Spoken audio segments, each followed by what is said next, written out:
All right, welcome back to the Vendetta Sports Fantasy Show. I believe this is episode 12, maybe. I don't know. Today is Thursday, July 2nd, 2020. We have a new guest in the house, Andrew Zucker. He's one of our new bloggers. What's going on, Andrew? Let's start there. I'm happy, excited, and I can't believe it's July, honestly. Like, this is crazy for me. Absolutely crazy. Time's flying. We have Scott Logush in the house again. And Jackson Law makes his second appearance on the show. What's going on, guys? Let's do it. Hashtag fix Madden franchise. Hashtag fix Madden. We got it. We at least got a response. It's probably not going to be fixed. Well, that's the first topic on the list. I know you guys are passionate about this, so you guys can lead the way. Madden, they apologized today for not making any franchise updates. Scott, Jackson, you guys have been very vocal about this, have blogged this. I will include those links in the description on YouTube. Go ahead, Scott. What do you have? They said, look, we hear you. And first off, how the hell do you not hear us? It was #1 in trending in the United States. Hashtag fix man franchise at the top of the trending list in the United States. That alone is insane. With the amount of stuff that's going on right now, that's just insane. Second, we understand your disappointment.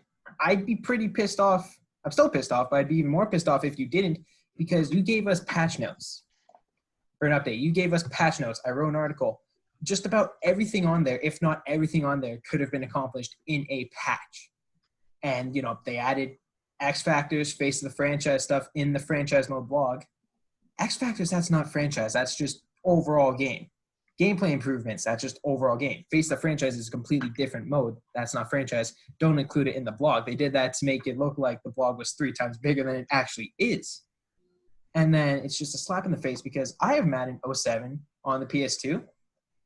I spent just an hour just playing the training camp drills because that shit's so much fun, and it's not in this game. You have stuff like that from over a decade ago. So I just don't see, A, why you removed it, B, why you can't be bothered to add it back, or C, how you just completely neglect the game mode that made Madden.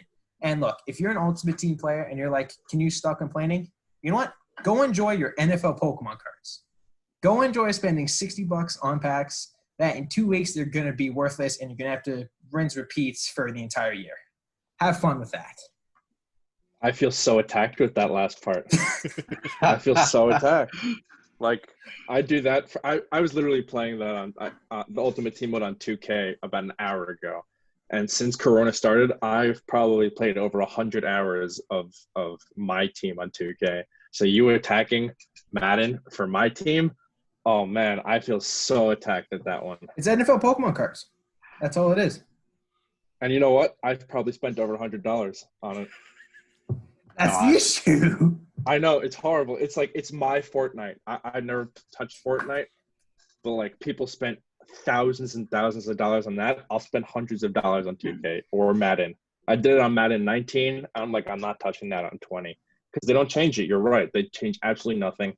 Let's see. Franchise mode was the best in probably Madden 11. You talk about Madden 07, Madden 11 for me.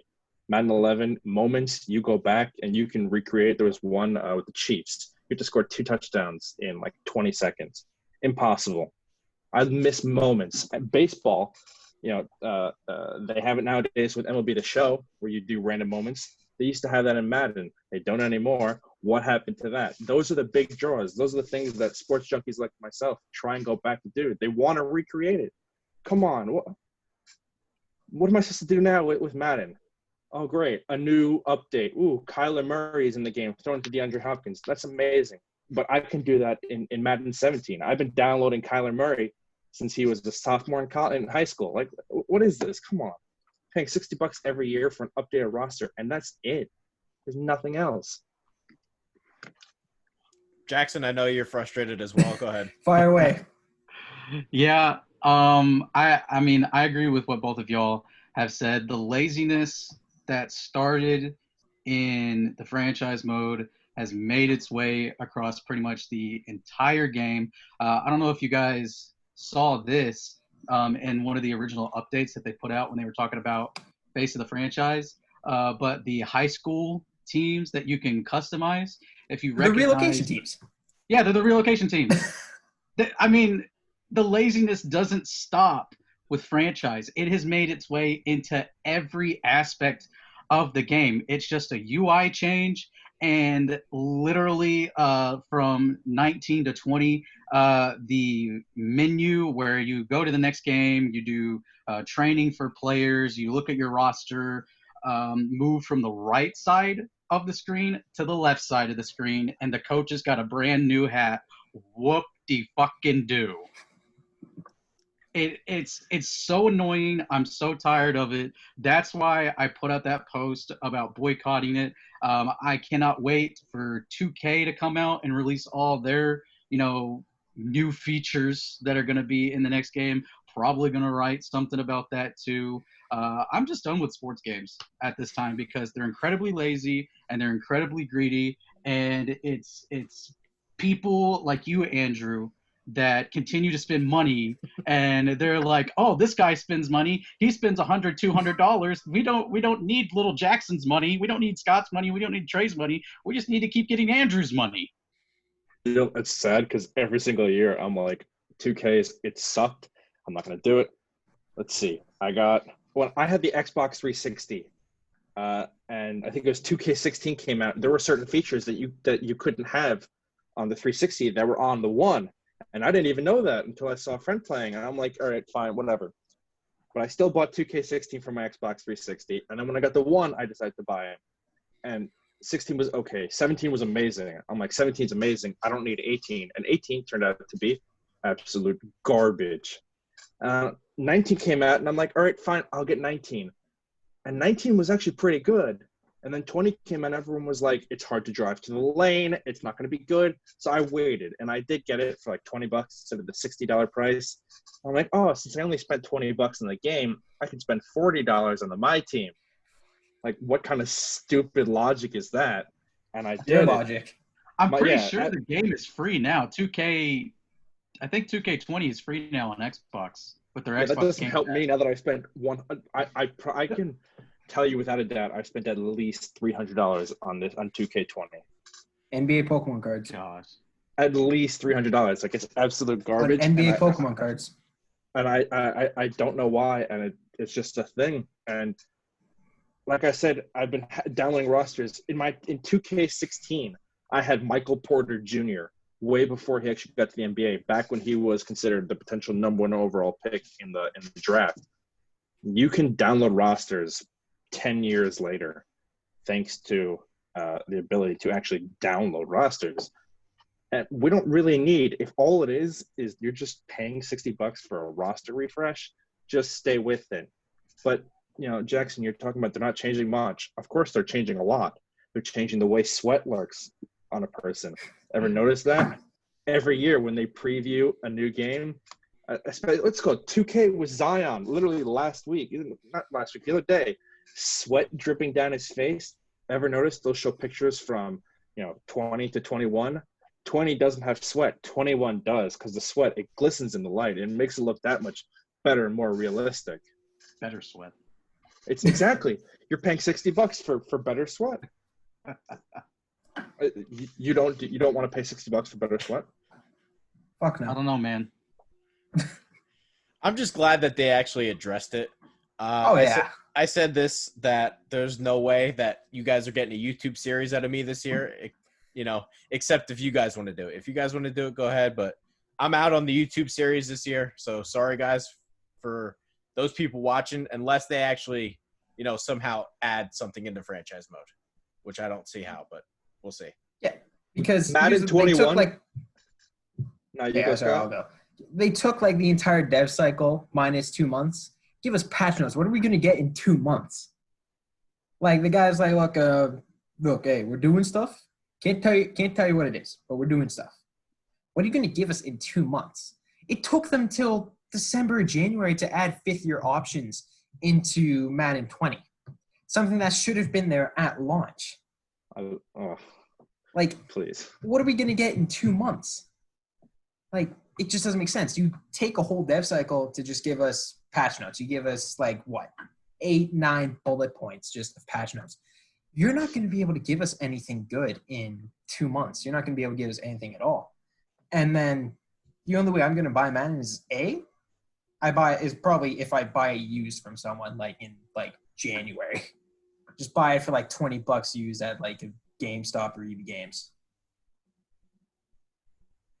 I opened up Twitter and Madden 21 is still trending on my Twitter. And people are saying boycott Madden 21. It's absolute garbage. The only game, and I haven't even had it in years since I switched from PlayStation to Xbox. The only game that truly does evolve every single year is MLB The Show. It's the only game that truly changes from year to year. In a good way? Wrong. I do like MLB The Show a lot. It's just I also think they have ignored franchise mode as well. I wouldn't know. I haven't played like a full season in a long time. My dad has a PS4, and we'll occasionally play each other. And I'm like, I miss playing baseball. I have all the other sports on my Xbox. I have FIFA. I have hockey. I don't even like hockey, and I have NHL. Football, basketball. I have all of it. I don't have baseball, so I enjoy the occasional MLB The Show. If you say franchise is bad, I get it. But for years, they were constantly updating it. They're the only ones, in my opinion. What I don't understand is how can the same company that puts out an NHL and a FIFA game, how can their scouting and how can their cutscenes, how can their free agency, how does that all like look better and is just in general all around better than Madden's? I don't understand it. Like it's cool in the little bit that I've played FIFA to see like, when you're negotiating, loan prices or, you want to buy a player, you want to sell a player in FIFA, to actually sit down with the other team's manager and negotiate that. They used to have that in 2K where you actually sat down with the player in question and you could be like, hey, you're negotiating their contract, and they could be mad, they could be upset, they could be happy, they could be indifferent. But I don't see how it's under the same roof. It is the same company. Why is that stuff not in Madden? 2K has that for their special franchise mode. Yeah, the My GM one that has the weird story the past 2 years that doesn't make any sense. Yeah. So for the My GM, you sit down and you court free agents. But for franchise, you don't. But I know exactly what you're talking about for FIFA, and you're trying to buy a player from a different team, and you offer a transfer fee, and they don't like it, and they're always like, no, like the head moves towards the screen, and the arms do like an X. Oh, come on, I love that. I wish Madden would bring that to the franchise. It's like you sit down with Tom Brady, and you offer him 3 years, $10 million, and you just see Tom Brady going like this. That would be worth $60. I just want him to try, just like try, Madden. Like, what do you do all day? Superstar KO. I used to do that. Superstar KO. Madden is the one game where I just can't sit there and play it all day. Just can't do it. It's because it gets so repetitive. And, like, I have NHL 18 and FIFA 18. Both those things games. Like, 3 years ago, better scouting, better free agency system, better everything franchise-wise than Madden 3 years later. And, like, we're at the point where improved graphics can only take so much attention away from lack of detail. And one thing I'm going to say to EA, if you're going to neglect what you have exclusive rights for, you have exclusive rights for simulation football games. If you're going to neglect the whole part of that, the simulation part, the realistic simulation that is franchise, give up your exclusive rights. Like, if you're not going to bother, then just give it up. Let 2K do something better. Are we ready to start the fantasy show now? I think we've spent enough time on video games. We're all frustrated, so I hope let's hope Matt actually does something about it. Let's jump into some news here. Two pieces of news. The first one isn't really news, but it's kind of a story. Steven Sims, he was bothered somehow by the Redskins signing Cody Latimer, who is a nobody. Sims had a pretty Who the fuck is that guy? Yeah. Sims had a pretty decent rookie year, and he said his goal is to become Steve Smith for Ron Rivera. So, are we buying any Steven Sims stock this year? Andrew, what do you have here? No, come on, no. Like, it's not even. What else am I supposed to say? Just no. Just absolutely no. Okay. No. Fair enough. Jackson? I mean, I won't just straight up say no, but I won't. I mean, he did have a pretty good rookie season, and of course, Smith is one of those receivers that he's He might get in the obviously Hall of really Fame. good. Yeah, he may. He's a really great receiver, and he helped keep. He was just one of the players. He was one of the names that you always heard, and it helped keep Carolina relevant. So it's a aspiring goal. I mean, he is a bit, he's a bit on the small side, but he's got the coach, and I haven't given up on Dwayne Haskins yet. So I say go for it, man. Scott? I'm all for like shooting for the stars, but I don't know if this is realistically achievable for him. I mean, he went undrafted for a reason. Yes, he had a solid rookie year, but he on that Redskins team with such a depleted receiver core, and the fact that he's getting pissed off when the Redskins sign a nobody at receiver, that just doesn't sound like it's going to work out and turn into Steve Smith. Yeah, I don't mind the fiery attitude. Kind of like it, but this isn't really somebody I'm looking to draft in fantasy. I mean, the good news is he's going to be probably the number 2 wide receiver in Washington, but probably not a guy that's on anybody's radar. Yeah. All right, next piece of news, and I don't even remember if we talked about this, Scott. Did we talk about Cam Newton? Probably did. I don't know. Either way, Cam Newton. We'll do it again. Cam Newton signed with the Patriots, and this has been the big story, so we'll keep with it here. We'll go back to Andrew again. What are your thoughts on Cam Newton? Do you think this is a guy that can be an elite fantasy option, or is this somebody that you're not buying at all? What are your thoughts here with Newton to the Patriots? So I follow an NFL agent on Twitter, Nicole Lynn. I followed her for a very long time, and at the beginning of free agency, she tweeted out her prediction of 4 free agent quarterbacks, and she said Cam Newton to the Patriots. I'm like, well, is Tom Brady really leaving? And he, keep in mind, we all know he eventually left. And I'm like, why would Cam Newton go there? He's a very energetic and charismatic would be the correct term for him. And when was the last time you saw a guy play for Tom Brady that showed up to games in extravagant hats and outlandish clothes and very open about who they are as a person and how they express themselves? That doesn't normally fit into a Bill Belichick system. That's not even talking about talents. Yes, Cam Newton is clearly a very talented quarterback. He took a team to the Super Bowl. That didn't go so well, as we all know. They lost to the Broncos. He's got the talent. If he's healthy, he can not only survive, he can probably thrive in a Tom Brady offense. But on that same note, on a Bill Belichick offense. But Bill Belichick offense also relies on the run a lot and not from the QB run, because Tom Brady couldn't run for anything. More on the running back run, not the QB run. And there aren't exactly a lot of offensive wide receivers there. So it'll be definitely an interesting thing to look out for and to see. But I do think Cam Newton kind of turns it around in his 1 year in Foxborough and then signs a long-term deal somewhere else next year. Yeah, I think it's interesting just because Gronk was a bit of a character.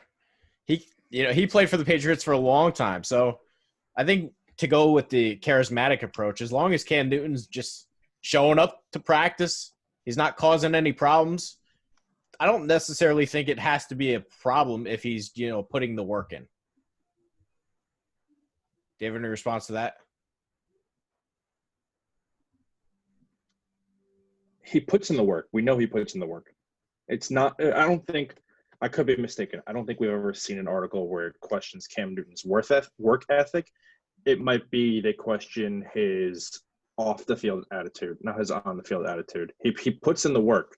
He went from a star or potential star at Florida to JUCO to Auburn He has the work ethic. He went to JUCO and then came back and then wins a national title and a Heisman.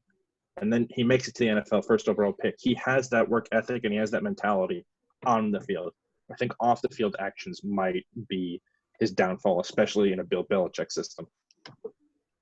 Scott, what do you have? So at first I thought that the personality clashes would be a huge factor, and it's still a factor. But Bill Belichick isn't this guy. It's like you are not allowed to celebrate. There has been this video of him in a team meeting going, you guys should celebrate. Like, you make a play, like, you prepared for it. You have a right to celebrate. Like, and I agree with that. Like, this whole act like you've been there before. Cool, you've been there before, but that doesn't change the fact that what you've accomplished, whether it's a tackle, a sack, an interception, a touchdown, whatever it may be, you've managed to accomplish that. You should be proud of yourself. And while on the field, I don't think there'll be an issue because, like Andrew said, Cam has his work ethic, his journeys through college, and also even now in free agency. You know, Instagram workout videos, and jamming to gospel music while working out. You see that he puts the work in and that he wants to do it. He's not ready to give up on his dream. And as for the offensive side, Trey, you mentioned this before. Josh McDaniels was with the Broncos when they had Tim Tebow. And this isn't a knock on Cam, but if we see more of a spread option run game, short passes, screens like Tebow in Denver, that could work. And New England has the unique personnel to work with Cam because good offensive line, good running backs. So whether it's Cam taking attention away from the running backs or the running backs taking attention away from Cam, that run game is going to be fairly effective. But this all hinges on his health because his career has been a brutal career in terms of injuries, and that's because he runs like a running back. He's not afraid to take shots. He'll try to run you over. And teams and officials treat him as such. They're like, this guy is a big guy. We're not going to afford him the protection we'd afford an Aaron Rodgers, a Tom Brady. We're going to allow him to play like a running back and teams to treat him as such. Jackson? Yeah, I don't think there will be too much trouble with off the field issues or personality clashes. Belichick, if you go back and you watch any post-game interview in the few games that the Patriots and the Panthers have played, he's always got really high praise. Cam has been one of the few quarterbacks that has really torn up what is normally an amazing defense for the Patriots, and Belichick just keeps lofting praise on this guy. My only concerns are just him learning the offense, which Belichick and that coaching staff is good enough that it doesn't matter who has stepped in. When Tom Brady gets hurt, Matt Castle steps in. They try to build an offense as best they can for Matt Castle, but then again, it's Matt Castle, so they missed the playoffs that year. And then even when Brady was suspended and you had Jacoby Brissett and Jimmy Garoppolo come in, they had two different types of offenses. Everything that was more played better to the strengths of those quarterbacks. So I'm not worried too much about the coaching staff putting a game plan around him to succeed. It's just him learning that offense and then him staying healthy. Because for the games that he played last year, he wasn't healthy and he sucked. And that's the last time that we saw Cam Newton. So he's kind of let the bad taste in everyone's mouth. So that's why I'm a little hesitant to think that, maybe he is like a top 10 fantasy option. But then again, he is a running quarterback, and a theme of this show has been that running quarterbacks or quarterbacks with any type of ability to get out of the pocket and create something are cheat codes in your fantasy league. So he's high risk, high reward. You just have to take into account the injuries. But if he can stay healthy, I think the Patriots do have a legitimate shot at not just making the playoffs, but maybe even winning that division if things go their way. And it's the Patriots. Things have gone their way since 2000, 2001. So we'll just have to wait and see. Yeah, Jackson kind of went with the direction that I was going to talk about, and that is we talked about it on the last show. 9 of the top 10 highest scoring fantasy quarterbacks last year were quarterbacks that ran for over 200 yards. I think Cam Newton can do that, but we just don't know if he's healthy or not. So let's wrap it up with this rapid fire here. Give me a yes or no. He's a top 10 fantasy quarterback. Andrew. No. Jackson. I'll say yes. Scott. No. I'm going to go with yes. I don't feel good about it, though. Same, Trey. That's I would why go there was a against the little bit of grain, hesitation. just for the sake of it. Yeah, I don't feel good about it either. All right, so we are going to dive into the primary topic of the show, and this is the Don't Eat the Cheese segment, my first ever column that was ever published on the internet. Sometimes it is more important to know who not to draft instead of who to draft. We've talked about this in the past. There are years where you could have Devontae Adams or Michael Thomas or DeAndre Hopkins, and last year they all pretty much, did well for you. But then there's that one guy, the guy who took Adam Thielen. He pretty much screwed you all year. So this segment will be about players to avoid, players don't eat the cheese. These players will tank your fantasy season. So Jackson, we're going to do 3 each here. Give me one for now. Who is your don't eat the cheese running back here? My first don't eat the cheese running back is Kenyon Drake from the Cardinals.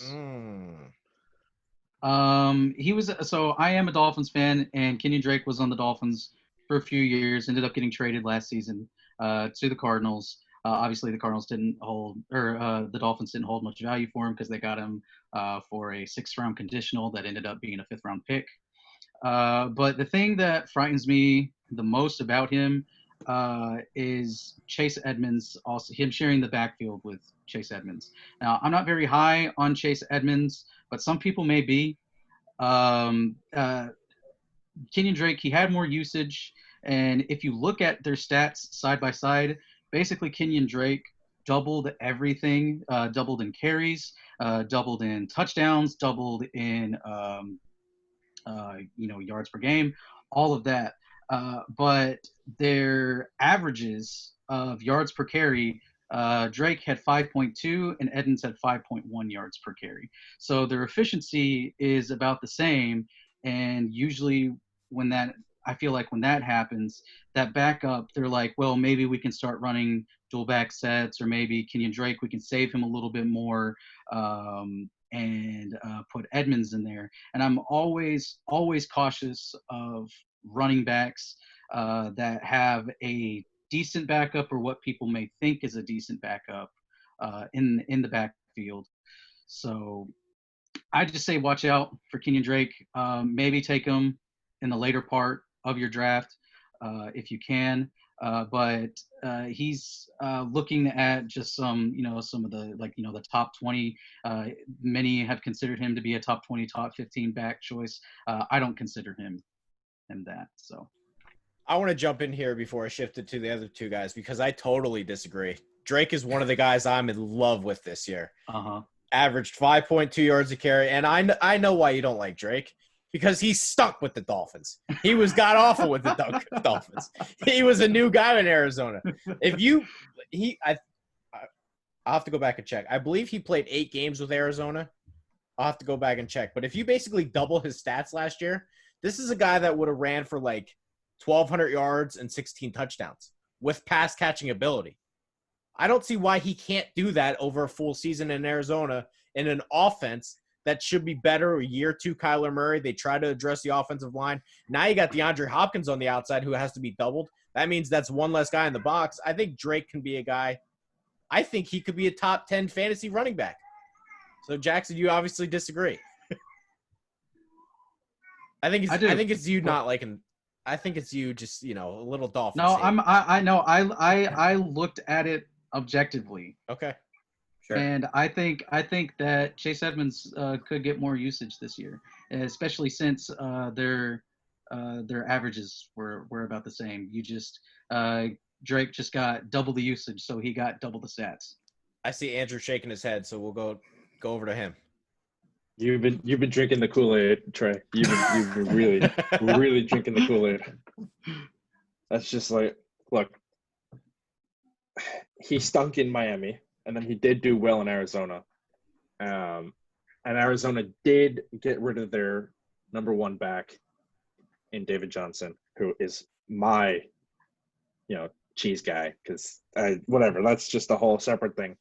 But Kenyon Drake, I just don't see him producing in that offense. And you mentioned they did bring up that offensive line, and I think that was more not to produce the run game with the running backs. I think that was more to produce the run game via Kyler Murray. And now that they also bring in DeAndre Hopkins, that does throw double team DeAndre Hopkins away, which will allow Kyler Murray to escape the pocket because when he needs to and continue to run up the field. He's got the wheels for it. He's small. He can throw not super far, but his body is built to run.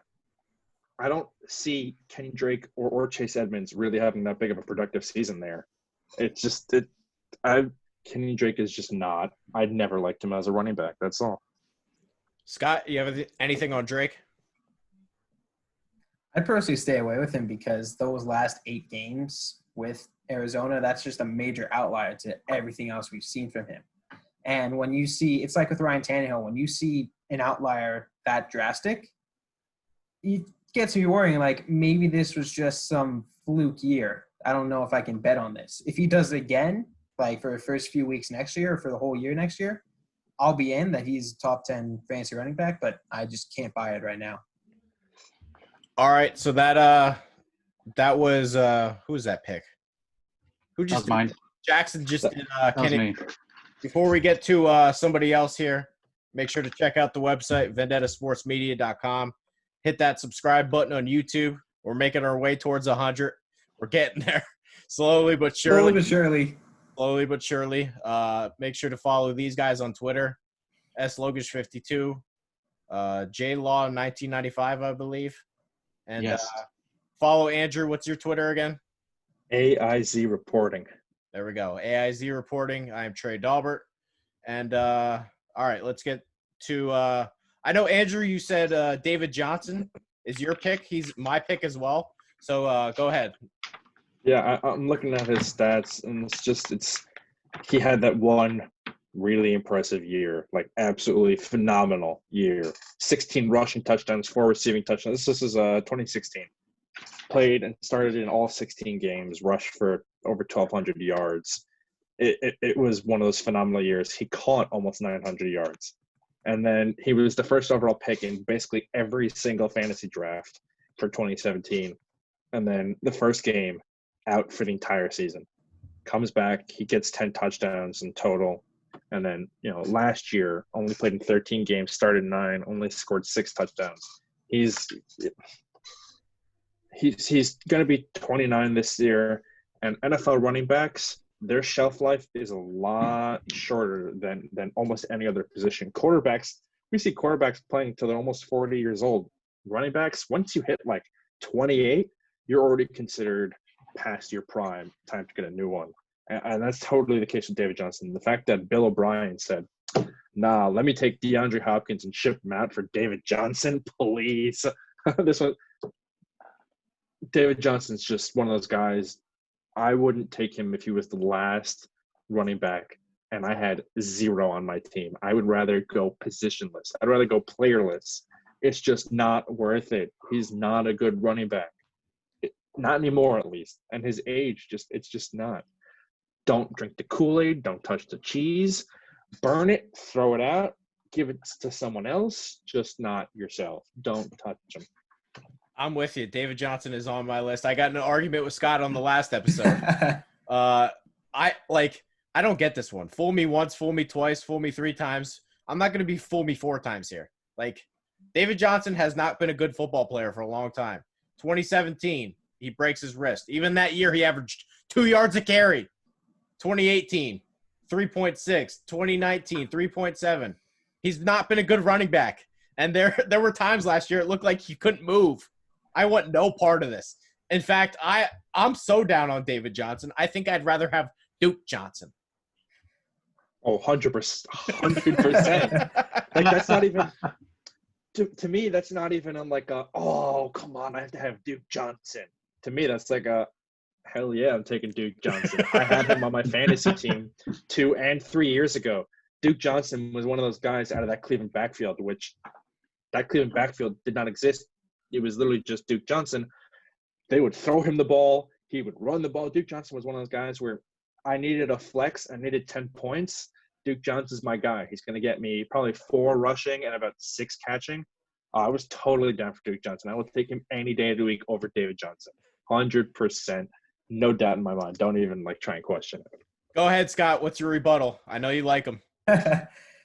Okay, when I say take a flyer, that doesn't mean take him in an early round. When I say take a flyer, I mean if it's like if it's like the last round, that's when you take a flyer. I did not say he's going to be a great running back. I said there's a chance he is okay. Fair enough. Jackson? Yeah, I agree. Don't touch him.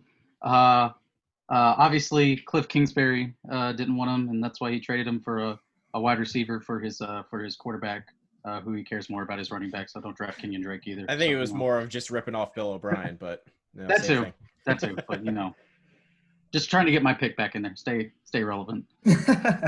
All right, so one of mine was David Johnson too. So we'll go to Scott here. What do you have for one of yours?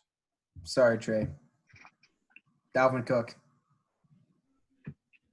That's a hot take. Proceed. Trey, I'm sorry. Trey, I'm sorry. But so right now, Fantasy Pros have him 6th as the 6th best running back. I don't see it. 1, he's holding out. I don't know when he gets a new contract. I don't know if he gets a new contract. And 2, health. That's a major question mark when you're drafting a running back because Dalvin Cook hasn't played a full season. Last year was the most games he ever played in a year, and that was 14. In his first year, he played 4, 2018, 11. Last year, 14.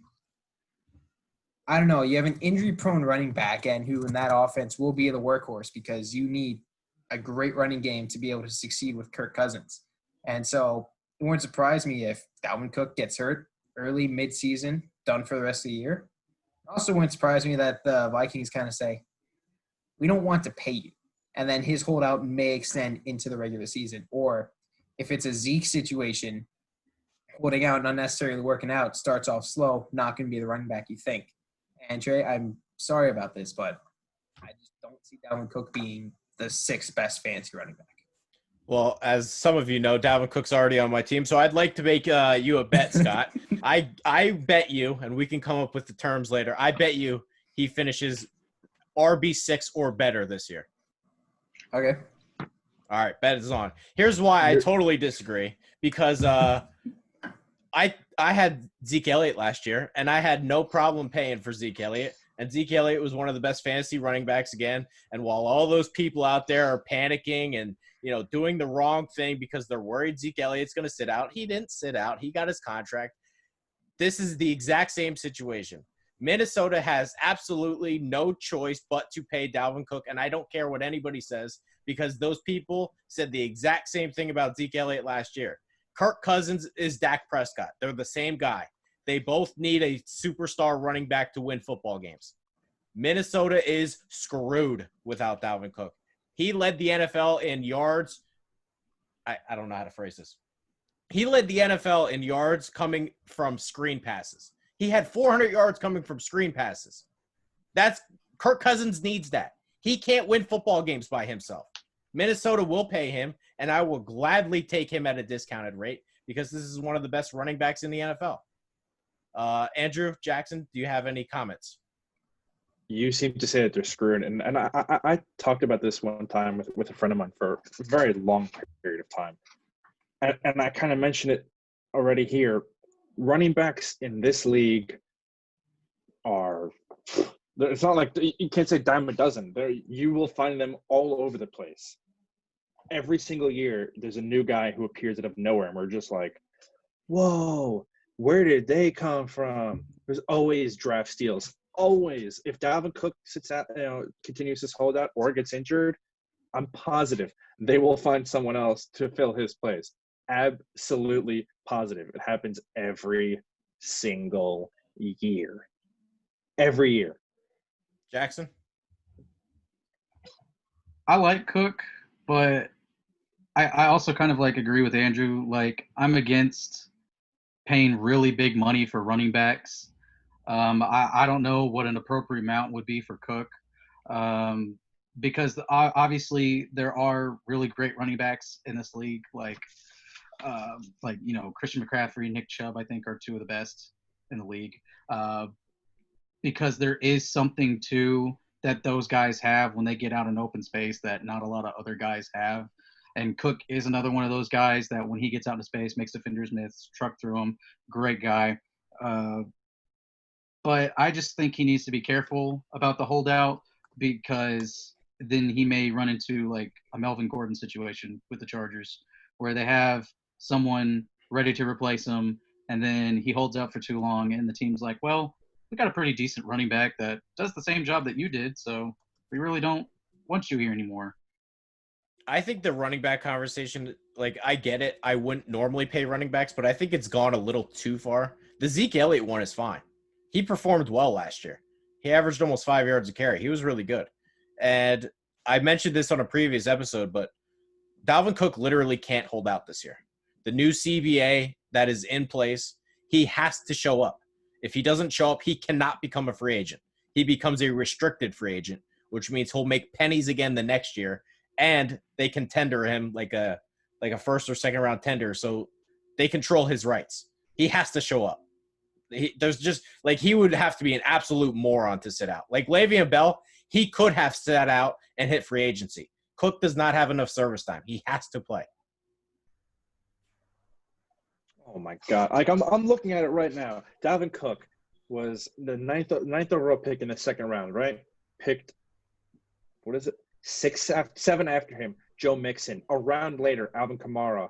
Same round as Alvin Kamara, Kareem Hunt. James Conner, same round. Samaj Piran, Tariq Cohn, Jamal Williams, Marlon Mack, Aaron Jones. All of these guys were selected after Dalvin Cook in the exact same draft. All of them after him. And they're all either better than him or just the same. The next year, Naeem Hines, Nick Chubb. These are guys that are picked in later-ish rounds. Bo Scarborough out of Alabama. That one made me laugh. Every single year, the NFL draft has running backs that are taken in really late rounds. 2016, you had Jordan Howard taken in the 5th round. Every single year. Duke Johnson, like you mentioned earlier, 3rd-round pick in 2015. It just Jay Ajayi, 5th-round pick in 2015. Running backs they fall off trees. And since they are done usually by like 29, 30 years old, you can just swap them out for another. There are certain people like Ezekiel Elliott and Saquon Barkley who you don't want to replace and you can't replace because they're just that good.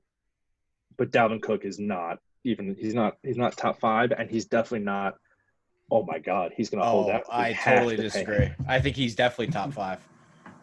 I think he was an MVP candidate last year. He was that good. Minnesota was not the same team without him.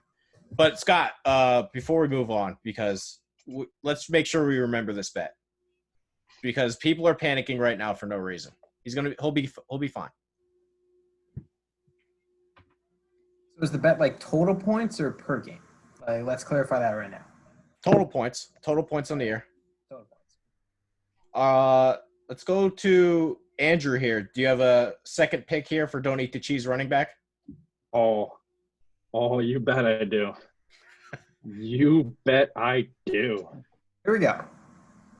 So he plays for the Washington Redskins, and the term play is used very, very loosely.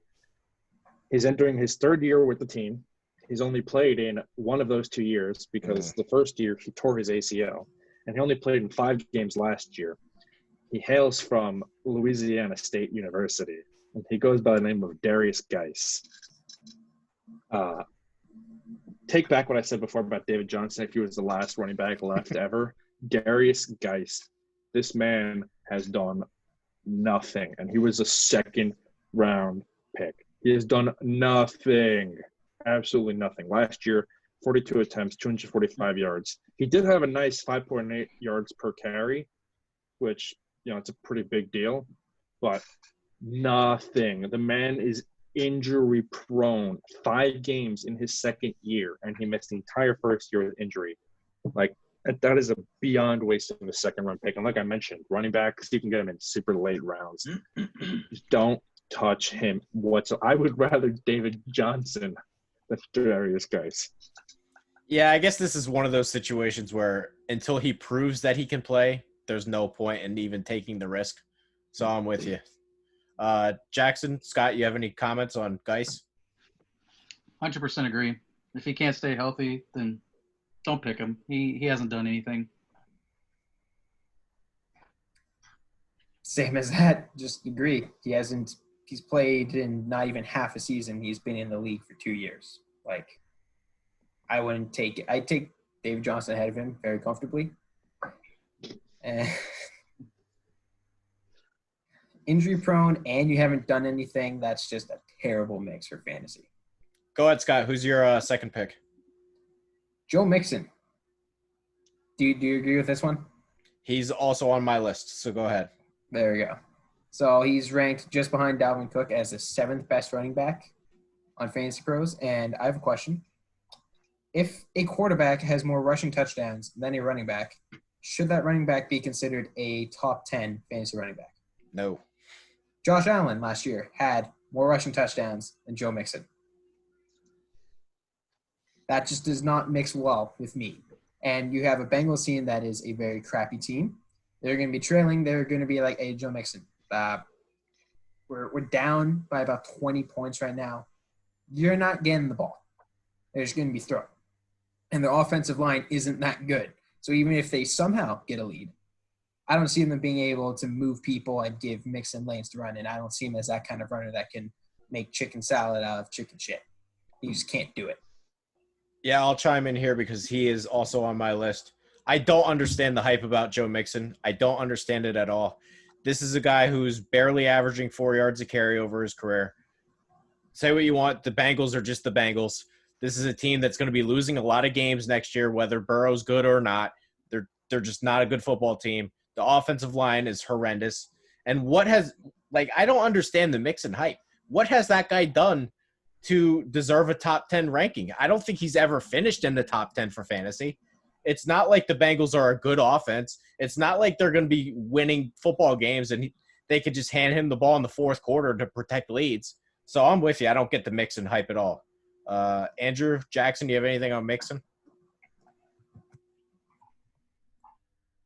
I agree that I didn't realize that stat. Scott, that is an incredible stat about Josh Allen having more rushing touchdowns than the starting running back for another NFL franchise. That's just nuts. I'm not gonna say, don't drink the Kool-Aid on him.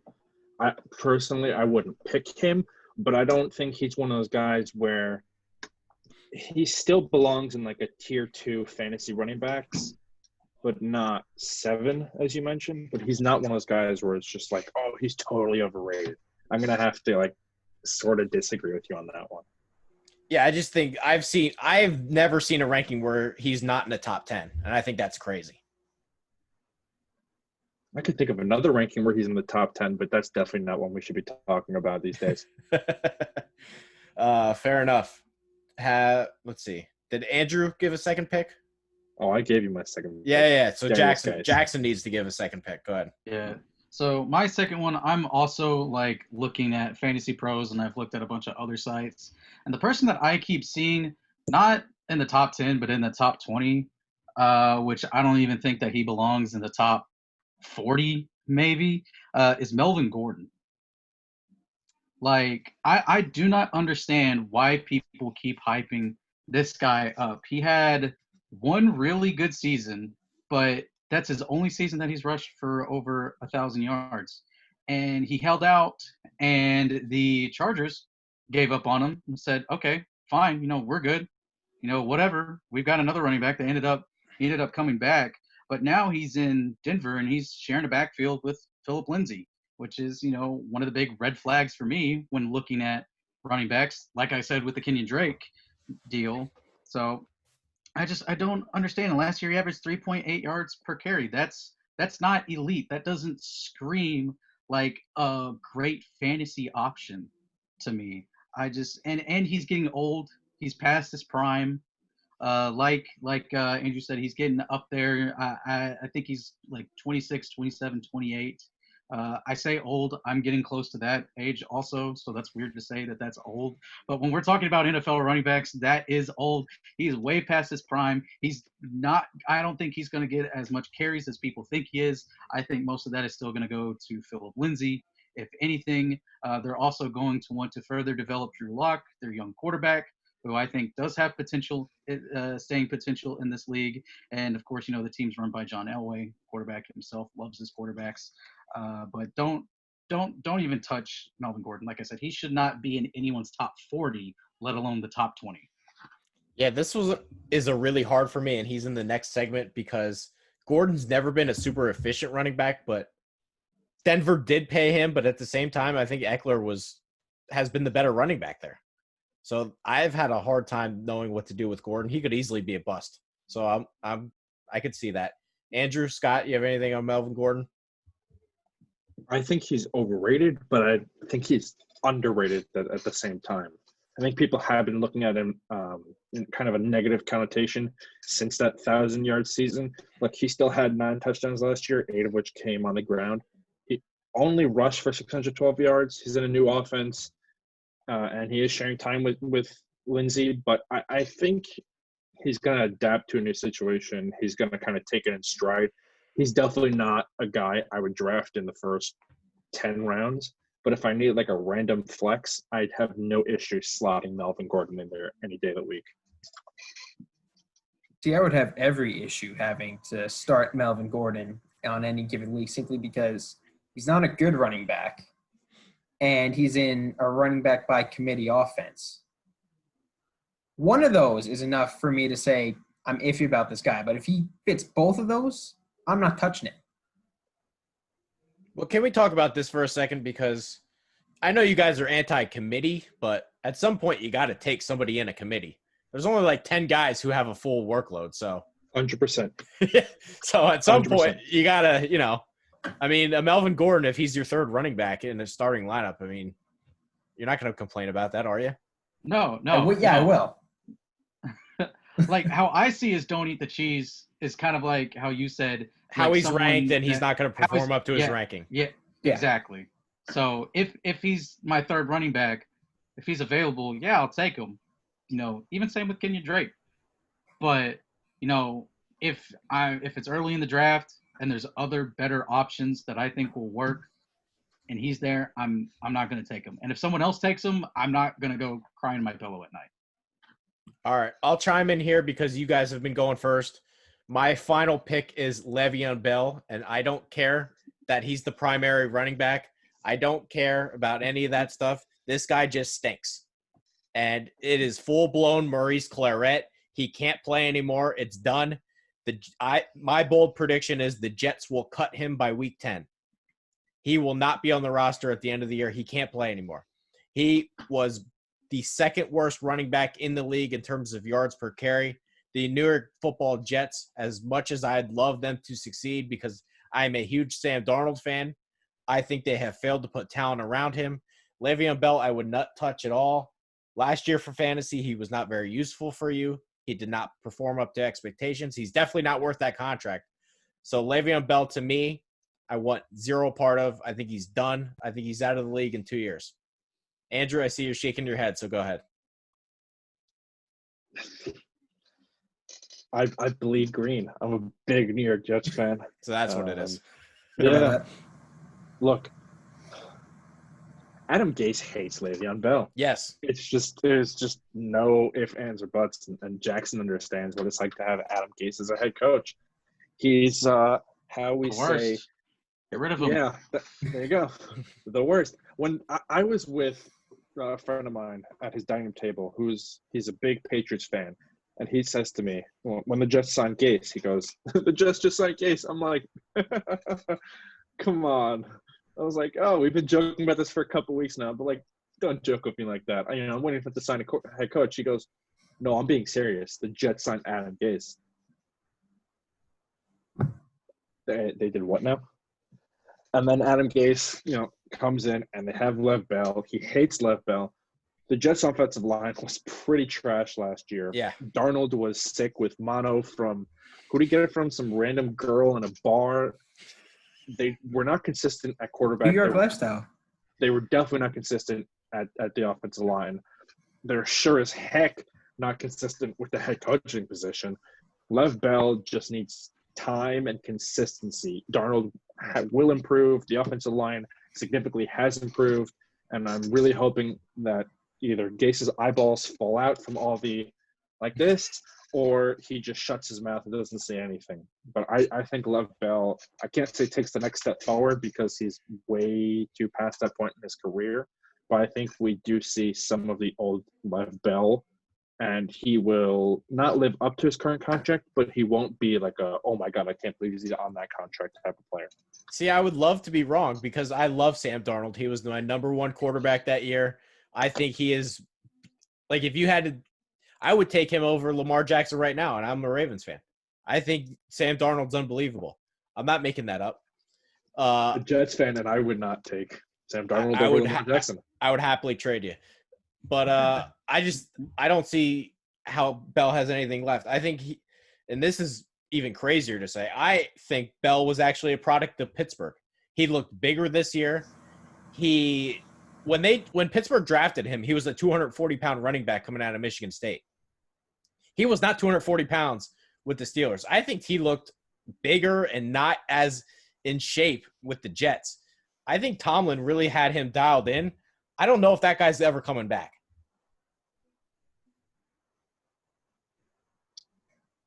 Just hurts my heart. This makes me really happy. Jackson, Scott, you have anything on Bell? You can go first, Jackson. I mean, yeah, the older Bell gets, he starts reaching that peak or past that peak time for running backs in the NFL.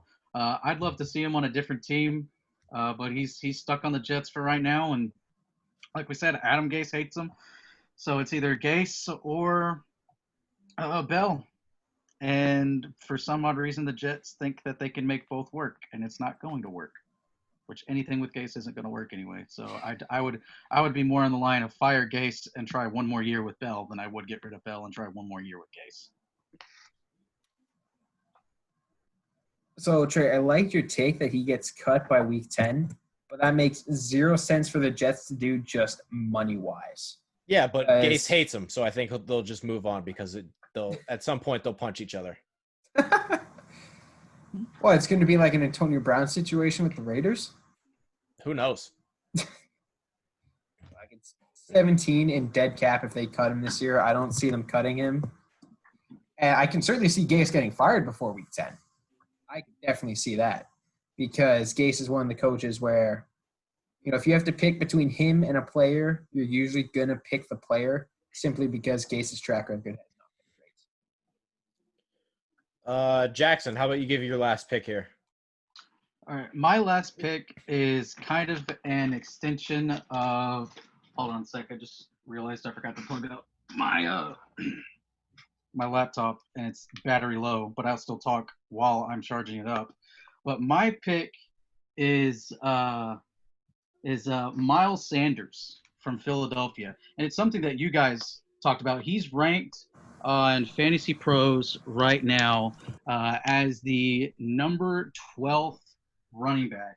And I can't understand why, because something that you guys talked about in I think it was the last show, and I think Scott brought it up, was how to stay away from running backs in Philadelphia's offense because that is a pass-heavy offense and they do not hand the ball off. But the biggest thing that scares me is, so Miles Sanders, his backup is Boston Scott. Miles Sanders had over 100 more carries than Boston Scott did. And hold on a second, let me bring up the stats real quick because I pulled up my piece of paper. Yeah, Boston Scott, 5 touchdowns. Miles Sanders, 3. He's got a touchdown stealer in the backfield behind him. Scott gets less carries. He sees the field less. But just from the fact from touchdowns, that scares me. I had Maryland Mack last year, and I'll bring him up here in the next segment here in a minute, and I'll talk more about that. But I'm staying away from any running back that is from Philadelphia. Do not touch Miles Sanders. I don't think he makes top 25, if that. It's interesting. But he said he was going to win MVP. Who said If that? he went, Miles Sanders is like, I'm going for MVP. Well, I don't know. I'll shake my head. I actually do like Boston Scott a lot. I just think that stat was interesting on the last episode that Doug Peterson just doesn't like bell cow running backs. No. Andrew, Scott, anything on Miles Sanders? Nope, I got literally nothing. He took all of it. Beautiful. Go ahead. Give your last pick here, Andrew. So mine is an interesting one. So I'm also looking at Fantasy Pros, and 2 picks below, or two slots right below Miles Sanders is number 14, Clyde Edwards-Helaire, running back that Kansas City Chiefs just selected in the first round out of LSU. Now, what I find interesting is that their last year go-to running back, Damian Williams, is number 35. So he's 21 slots lower than a first-round pick. Damian Williams, as we all know, should have been Super Bowl MVP, not Patrick Mahomes. Damian Williams had 133 yards, 2 touchdowns. He was the Super Bowl MVP, not Patrick Mahomes. It was just, it's not fancy to give a running back Super Bowl MVP. It's got to go to Pat Mahomes because he's Pat Mahomes. He was on Madden cover. Damian Williams was Super Bowl MVP, and he's number 35. And the guy that they just selected in the first round, who I'm not saying he's bad, just saying you should not be giving a rookie in an offense like Kansas City a 14 over, number 14 back. And then the guy who basically helped them and did win them the Super Bowl is number 35. I think Williams is ranked too low, and I think their rookie running back is ranked way too high. Yeah, the hype for Edwards-Helaire has gotten a little crazy, but I don't think it's impossible he finishes there just because their offense is so crazy. It's just you just don't know, right? What is Edwards-Helaire going to give you as a rookie? But, you always want to be a part of that Chiefs offense. So that one's a hard one for me to figure out. I can't justify a rookie ranking that high unless it was Saquon in his rookie year or Ezekiel Elliott in his rookie year. Because one of those examples would be Kareem Hunt. And you could make the argument Kareem Hunt was taken too low as a rookie. That's because he wasn't known as much. Yeah. But only 2 rookies that I can remember that I would take, I would consider basically a top 10 running back, was Saquon, who even in his rookie year was being selected as a top 5 pick. And the same thing with Ezekiel Elliott. I can't see Helaire being the 14th best running back and Williams being the 35th. I can't see it happening in the slightest. Jackson, Scott? Go ahead, Scott. I'm with Trey on this. Like, the hype does seem to be getting there, but it wouldn't shock me if he finished where he's projected to finish. It's just that with an Andy Reid offense, they don't like to run the ball, but if that running back can catch, they will give them targets. They will give them throws. They will give them screens. They will give them a chance to go gain yards and make plays. So I can definitely see it being possible, but I feel there's a bigger chance he finishes outside the top 15 than inside. Yeah, I agree. I think there's not much that I can add. Andy Reid offenses, it's fun to be a part of if you're an offensive player. So who knows? All right, we have 2 picks left here. Again, another reminder, check out the website, vendettasportsmedia.com. Make sure to follow these guys. Said it before. Hit that subscribe button on YouTube. Follow us on Twitter, media_vendetta. We have 2 more picks here. Scott, go ahead. Aaron Jones, running back for the Green Bay Packers. Fantasy Pros have him ranked him as the 10th best running back. And last year was just a major outlier for him, especially in the touchdown department.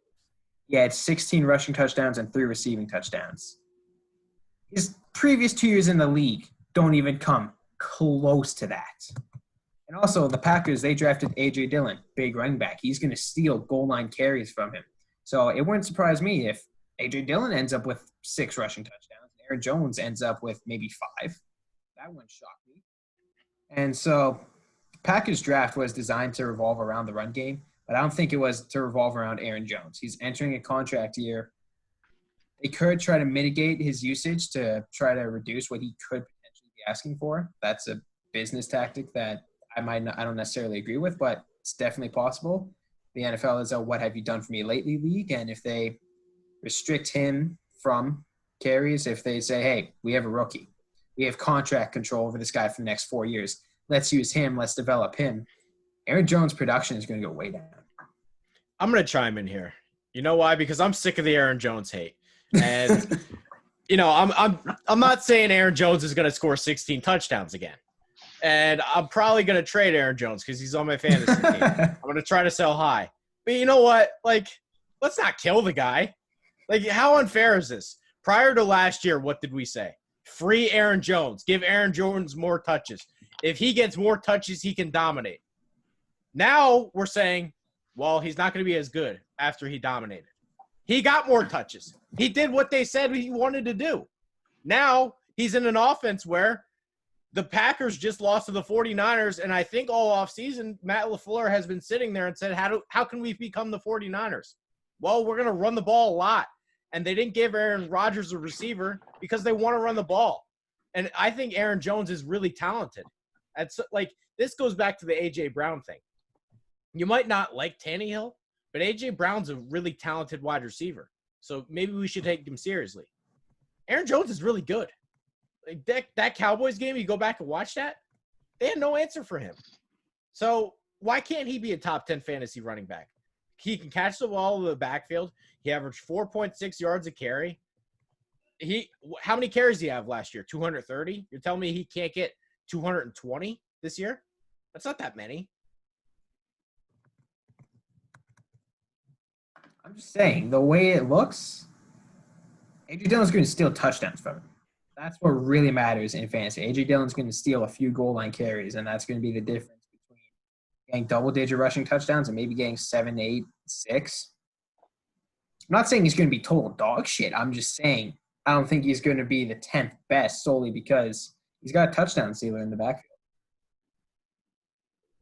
Andrew Jackson? I like Aaron Jones. I don't think he's number 10, but I think he's top 20 when it comes to fantasy. Yeah, he's going to have some carries stolen, but it's not – he's not overrated. Sorry, he's not – he might be overrated, but he's not overrated in the sense like, oh, my God, he doesn't have the talent. He's just overrated in the sense that he might not get used as much as he should / everyone thinks he's going to. Go ahead, Jackson. Keep in mind he was RB3 last year. So if he's at 10, it does count into some regression anyway. Not? Yeah, no, I do like Jones, but Scott does bring up a great point. The Packers have a history of drafting replacements and not really caring about what their star says about drafting their replacement. So I could see a franchise trying to be sneaky like that and, trying to, maybe they, throw out his backup a little bit more to see if there is anything and maybe try to cut down on the numbers.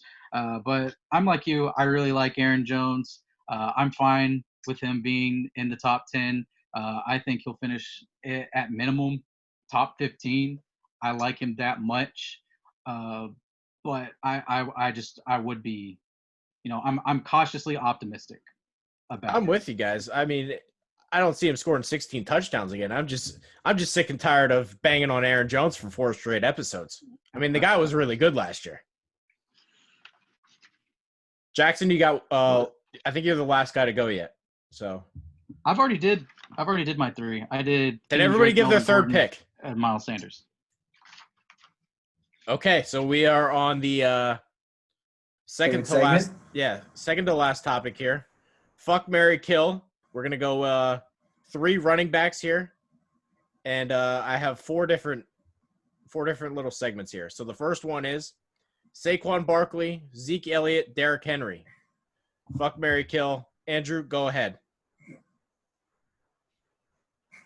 Ooh, kill Zeke. Fuck Saquon. Marry Derrick Henry. Jackson? Derrick Henry is just – Can you repeat those again? I'm sorry. Barkley. Barkley, Elliott, and Zeke Elliott. Or Barkley, Henry, and Zeke Elliott. There we go. I'm Barkley, marrying Henry, and Zeke. Henry. He's a workhorse. I'll agree with that. I'll marry Henry. Absolutely. And I'll marry Henry. He's a dog. Fucking Saquon. I'll fuck Zeke. He seems fun. And then I'll go kill Barkley. Scott? So I'm going kill Zeke. One-nighter with Henry. And I'll marry Saquon. Saquon is the youngest out of all of them. So just going long-term with that. Interesting. We have some different answers here. I'm going to kill Barkley because I don't like the Giants' offense. I'm scared of Jason Garrett. I'm not sure if they're ever going to be winning football games this year. It's going to be a lot of Daniel Jones throwing the ball, trying to catch up. Plus, I think let's calm down on the Barkley stuff. You know, he's a good running back. He's not like, you know, walk into the Hall of Fame tomorrow guy. So let's just calm down on Barkley. I'm actually gonna marry Zeke Elliott because I think this guy is constantly disrespected here. I like the Cowboys offense the most out of those other three options. I think there's a chance the Titans take a real step back this year. It wouldn't surprise me if they win 6 games this year. What happens if the wheels fall off on Tannehill? We don't know what we're getting out of him in year 2. So Zeke Elliott, they still have a great offensive line. You're adding all these good weapons they have on the outside. I think there's a chance more than ever the box isn't as stacked in Dallas compared to what it was before Cooper and now CeeDee Lamb got there. All right, so the next one. Let's go with here. Dalvin Cook, Nick Chubb, Josh Jacobs. Scott, give your pick here. Killing Dalvin Cook. Sorry, Trey. Has to be done. And I'll marry Nick Chubb. And Josh Jacobs just falls in the middle there. Nick Chubb is a fantastic running back, and you've been fucking standing on your soapbox screaming this, and it's true. I'm a Steelers fan, so I hate to admit it, but he's just a great running back. Cook, like I said earlier in the show, I don't know how good he's going to be solely because he's been injury-prone throughout his entire career. Go ahead, Jackson. Man, I kind of like all three. That's why we play the game. I know. So, but I like Jacobs the leaks. Sorry, Alex, if you're listening out there. So I'll have to go kill Jacobs. Marry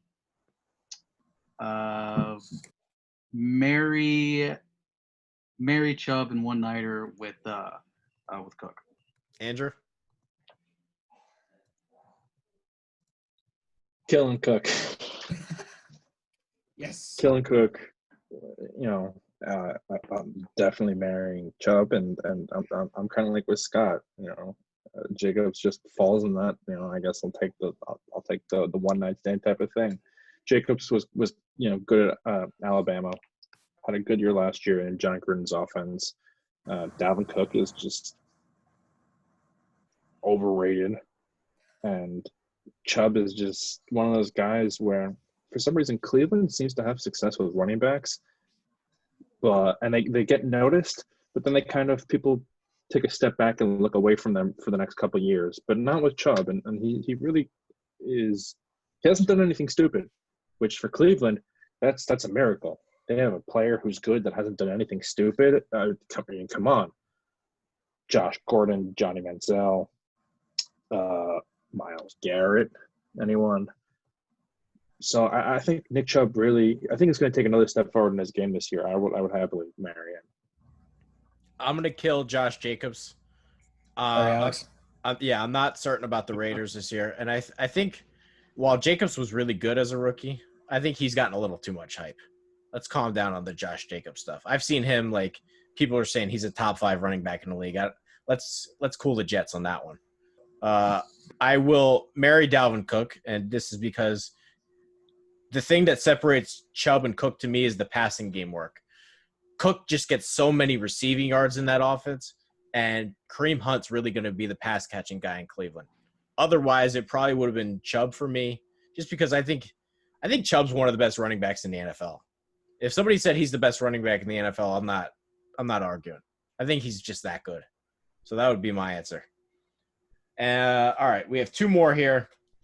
Jackson, we'll start with you. Melvin Gordon, Mark Ingram, James Conner. Killing Gordon. There we go. I knew that was Straight coming. up. Not messing with him. Not touching him. No, absolutely not. What were the other two again? Gordon, Mark Ingram, Conner, Mark Ingram, and James Conner.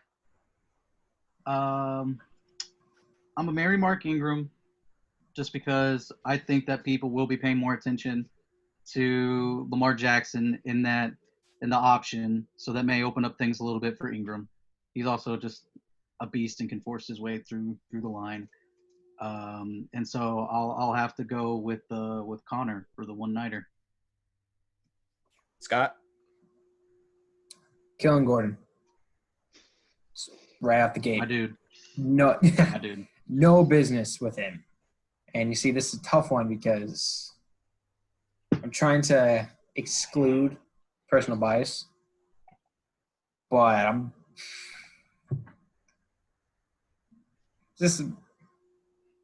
I will marry James Conner solely because he is younger.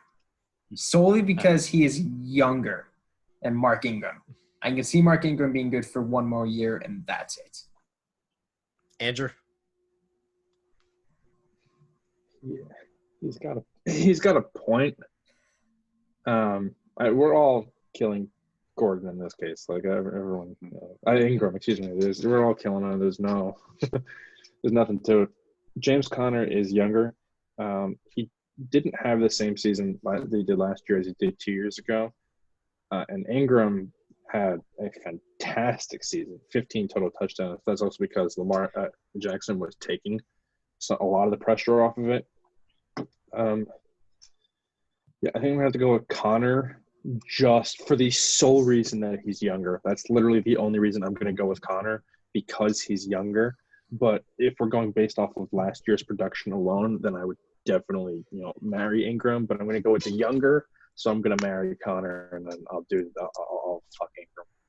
I thought this one was going to be a little closer, but because my answer is different. I will kill James Conner.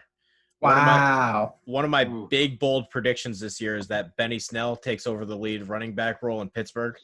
So that's my reason for that. Bold prediction, I know, but I don't think it's impossible. So I will do the one-night stand with Melvin Gordon, and I think for one more year, Mark Ingram, he was so good last year in Baltimore. One more year, he's the primary back, and then next year it's the J.K. Dobbins show. So we have one more here. Devin Singletary, Sony Michel, and David Montgomery. Andrew, what do you have? Kill. Yeah. I'm taking a hard pass on this one. I'm not marrying anyone in that group. That's for sure. Okay. I might one night stand Singletary, and I'm gonna kill the other two. I'm the opposite. I'd probably one night stand with Sony Michel, but then kill the other two. All right, Scott. So you want me to actually answer the question then? Yeah, I mean, go ahead. It don't matter. Give them again. Montgomery, Michel, and Singletary, right? Yep. I'm killing Montgomery. Bears offense not going to be good running. He's also just not a good running back. I will do a one-nighter with Singletary. And I will marry Michel because I feel this year the Patriots offense is going to be much more run-heavy and not we're going to pass our backs. It's going to be more we're giving handoffs. So, Michel, go do your thing. Yeah, this one I didn't. It was a curveball. Threw it at the end. I would kill David Montgomery. I wasn't high on him coming out of the draft. I didn't think he looked very good at all as a rookie. And then plus the Bears' offense is just gross. So no, thank you.